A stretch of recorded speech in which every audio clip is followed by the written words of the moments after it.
بسم اللہ الرحمن الرحیم۔ السلام علیکم، میں ہوں الفام چودھری۔ آپ دیکھ رہے ہیں میرا فیس بک پیج اور یوٹیوب چینل۔ پاکستان کی سیاست میں عام ترین ڈیولپمنٹس ہو رہی ہیں اور مسلسل ڈیولپمنٹ متوقع ہیں۔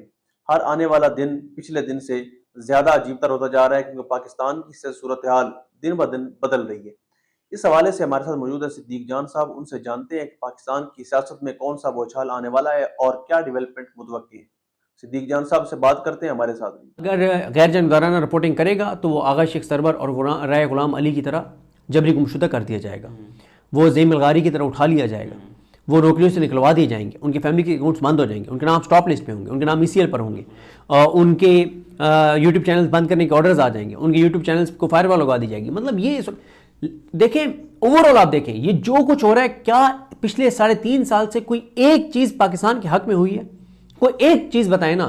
اب یہ نون لیگ والے کہہ رہے ہیں کہ لوگوں نے ہماری کارکردگی کی وجہ سے ووٹ دیا ضمنی انتخابات میں۔ مجھے 5 چیزیں آپ گنوا دیں جو عوام کے لیے انہوں نے 5 آسانیاں کی ہوں۔ آپ جائیں مائک لیں، لوگوں سے پوچھیں کہ 9 اپریل 2022 جب رجیم چینج ہوا اور عمران خان کی حکومت گرائی گئی، تب سے لے کے آج تک کوئی ایک چیز بتائیں کہ لوگوں کی زندگی میں آسانی آئی ہو۔ نہیں آئی، بالکل ایسے، ٹھیک ہے، کوئی ایک آسانی بتائیں نا۔ 9 اپریل 2022 کو ملک جہاں پہ کھڑا تھا، آج ملک اس سے آگے گیا یا اس سے بہت پیچھے چلا گیا؟ بہت پیچھے چلا گیا۔ اور متی اللہ جان صاحب اور ثاقب بشیر صاحب کو سن رہا تھا، وہ کہہ رہے تھے متی اللہ جان صاحب کہ مجھے ایک وکیل نے کہا کہ لوگ اب ہمارے پاس کیس لے کے نہیں آ رہے۔ لوگ کہتے ہیں کہ پہلی بات تو یہ ہے کہ کیس لگے گا نہیں، لگ گیا تو ہمیں انصاف نہیں ملے گا، ہمارے حق میں آرڈر آ بھی گیا تو اس پہ عمل درآمد نہیں ہوگا۔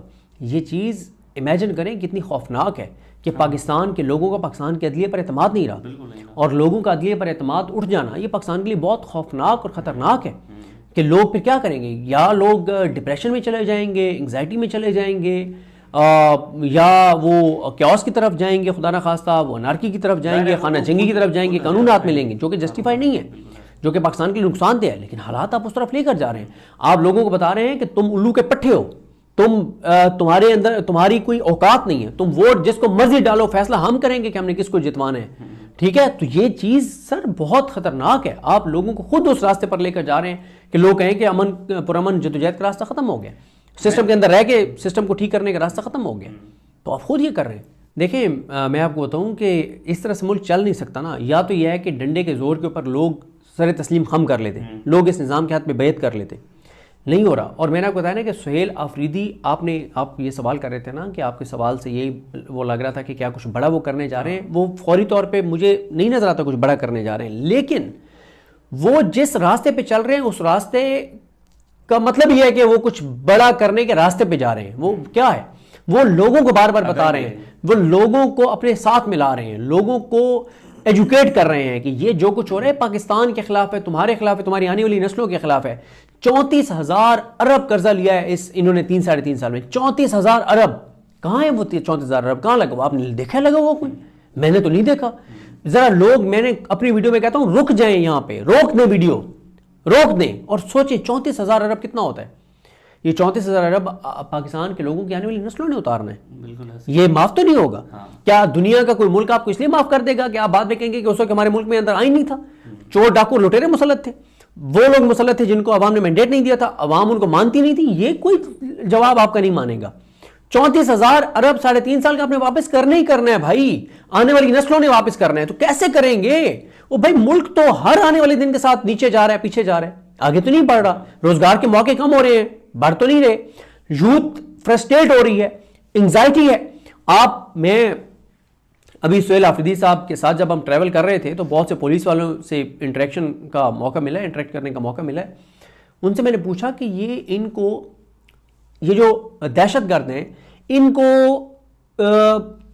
کس نظریے اور سوچ کی وجہ سے لوگ ان کو جوائن کر رہے ہیں، اگر کر رہے ہیں تو؟ ان کا نظریہ کوئی نہیں ہے، غربت، ان کا روزگار کے موقع ہی نہیں ہے نوجوانوں کے پاس۔ ایک غریب نوجوان جو خودکشی پہ مجبور ہے، اس کو وہ ایکسپلائٹ کرتے ہیں، اس کو وہ نیا موبائل دیتے ہیں، نیا اس کو موٹر سائیکل دیتے ہیں، اس کو وہ پیسہ دیتے ہیں پر منتھ۔ انہوں نے کہا وہ ان کے ساتھ شامل ہو جاتا ہے۔ جب ایک بار وہ شامل ہوتا ہے تو پھر اس کے پاس واپسی کا کوئی راستہ نہیں ہوتا۔ کیوں؟ وہ واپس اگر آتا ہے تو اس کو یا تو دہشت گرد مار دیں گے، یا ادھر سے اس کو سیکیورٹی فورسز کی طرف سے مار دیا جائے گا کہ تو دہشت گردوں کا ساتھی ہے۔ تو وہ جب ایک بار ان کی طرف چلا جاتا ہے غربت کی وجہ سے پھر وہ واپس نہیں آتا. دیکھیں اس کا اوورال بہت نقصان ہو رہا ہے اس بے روزگاری کا کہ نوجوان اس طرف جا رہے ہیں جو پاکستان کے لیے نقصان دہ ہے. آپ کا بزنس مین یہاں سے چیزیں کلوز کر کے جا رہا ہے. آپ جس گلی میں جائیں آپ کو 3 گھروں کے اوپر لکھا ہوا نظر آتا ہے مکان برائے فروخت. آپ چیک کرتے ہیں کس وجہ سے ہے. یا کوئی ان کے گھر میں خدا نخواستہ کوئی بیمار ہوتا ہے اس کے علاج کے لیے وہ مکان بیچ رہے ہوتے ہیں, یا پتہ چلتا ہے کہ وہ اپنا سب کچھ بیچ کے اپنے بچے کو پاکستان سے باہر بھیجنا چاہ رہے ہیں کہ ہم تو برباد ہو گئے ہیں سو ہو گئے ہیں, ہمارے بچے کا کوئی بن جائے اس کا مستقبل بن جائے. یا یہ ہے کہ وہ پورا گھر بیچ کے پوری فیملی جو ہے وہ کہیں پہ وہ لے رہی ہے امیگریشن لے رہی ہے اور وہ گھر اس لیے بیچ رہے ہیں. تو یہ چیزیں ہو رہی ہیں. کیپٹل پاکستان سے جا رہا ہے, انڈسٹری جا رہی ہے, ملیں جا رہی ہیں, فیکٹریاں جا رہی ہیں, روزگار کے موقع کم ہو رہے ہیں, ریل اسٹیٹ رک گیا ہے, کنسٹرکشن رک گئی ہے. میری کل بنو سے ان کا تعلق ہے, ان کا ایک سیٹ اپ ہے ریل اسٹیٹ کا, تو وہ مجھے بتا رہے تھے, کہہ رہے ہیں کہ اب تو وہ کہہ رہے تھے میں نے ایک دن میں 3 بیانے واپس کیے ہیں. اچھا, ایک دن میں 3 بیانے واپس کیے ہیں. لوگ بیانہ دیتے ہیں اور پھر بیانہ واپس لے لیتے ہیں کہ جی ہم نے نہیں یہ چیز خریدنی.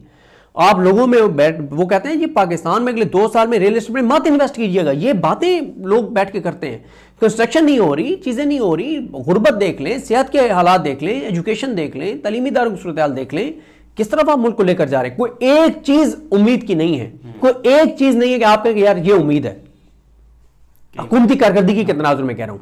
اوورال میں مایوس نہیں ہوں, پریشان ضرور ہوں ایز اے پاکستانی. مایوس کس لیے نہیں ہوں کہ پاکستان کے بچے کو پتا ہے کہ پاکستان کا اصل مسئلہ کیا ہے. پاکستان کا بچہ اس وقت اس نظام کو نہیں مان رہا. پاکستان کے لوگ اس نظام کے سامنے سر تسلیم خم نہیں کر رہے. پاکستان کے لوگ اس نظام کے ہاتھ پہ بیعت نہیں کر رہے. یہ امید ہے. پاکستان کے لوگ یہ نہیں ہے کہ کیونکہ اب یہ کہا جا رہا ہے کہ سسٹم 10 سال چلے گا تو ٹھیک ہے یار, جا کے نون لیگ والوں سے 2 ہاتھوں سے ہاتھ ملا لو کہ سر ہم آپ کو ایم این اے مان لیا, پی اے مان لیا, آپ کو حکومت مان لی. یہ لوگ نہیں کر رہے. لوگ کہہ رہے ہیں تم 10 سال ہو, تم 15 سال ہو, ہماری زندگیاں چلی جائیں, ہماری جانیں چلی جائیں, تمہیں ہم نہیں مانتے. یہ امید ہے نا, یہی امید ہے. لوگوں کا مطلب ذاتی ایک مسئلہ بن گیا ہے لوگوں کی. دیکھیں ایک تو پاکستان سے محبت کا تقاضا یہ ہے نا کہ آپ ہر اس چیز کی مخالفت کریں جو پاکستان کو کمزور کرنے والی ہے, تو لوگ پاکستان سے محبت کرتے ہیں. دیکھیں مریم صاحبہ کی مجھے کسی بات سے اختلاف نہیں ہے, میں وہ ان کی رائے ہے وہ کہہ سکتی ہیں. نیچے کمنٹس پڑھ لیں آپ کو پتہ چل جائے گا. لیکن میرا صرف ایک ان سے ریکویسٹ ہے, ان سے بھی, شہباز شریف صاحب سے بھی, کہ آپ اپنے ٹویٹس میں یہ مت کہا کریں کہ اللہ کے فضل سے ہم یہ الیکشن جیتے ہیں. میاں نواز شریف سے سیکھیں. انہوں نے کہا کہ جو ہم الیکشن جیتے ہیں یہ شہباز شریف اور مریم کی محنت کی وجہ سے جیتے ہیں. یہ شہباز شریف اور مریم کی محنت کا ثمر ہے. ہاں یہ بات ٹھیک ہے, اس سے میں اتفاق کرتا ہوں, لیکن اللہ سے منسوب مت کریں. نہیں, یہ ایک ان کا ایک پولیٹیکل ایک ظاہر ہے, وہ ایک جذباتی بات کر رہے تھے. ایک تو میں نے ان کا یہ بیان سنا نہیں ہے جس طرح سے آپ بتا رہے ہیں. اگر انہوں نے اس طرح سے کہا ہے, آپ کیا سیاق و سباق تھا مجھے نہیں پتا, لیکن یہ ایک پولیٹیکل سٹیٹمنٹ ہے. پی ٹی آئی کے لوگ, شاہد خٹک صاحب نے ایک وہ جو عمران خان کی بہنوں کے ساتھ پریس کانفرنس کی تھی, اس میں کہا تھا کہ ہم اگر ڈی چوک جا سکتے ہیں تو ہم اٹیالہ بھی جا سکتے ہیں, لیکن ہم اٹیالہ اس لیے کال نہیں دیتے کہ یہ ہماری کال کو بہانہ بنا کے عمران خان کو خدا نخواستہ وہ کہتے ہیں کہ یہ کچھ کر نہ دیں, کوئی فالس فلیگ چیز نہ کر دیں, اور پی ٹی آئی کی کال کا وہ کہتے ہیں کہ بہانہ بنا کے اور وہ نہ کر دیں, بلوچستان نہ منتقل. نہیں, یہ ایک ان کا ایک پولیٹیکل ایک ظاہر ہے, وہ ایک جذباتی بات کر رہے تھے. ایک تو میں نے ان کا یہ بیان سنا نہیں ہے جس طرح سے آپ بتا رہے ہیں. اگر انہوں نے اس طرح سے کہا ہے, آپ کیا سیاق و سباق تھا مجھے نہیں پتا, لیکن یہ ایک پولیٹیکل سٹیٹمنٹ ہے.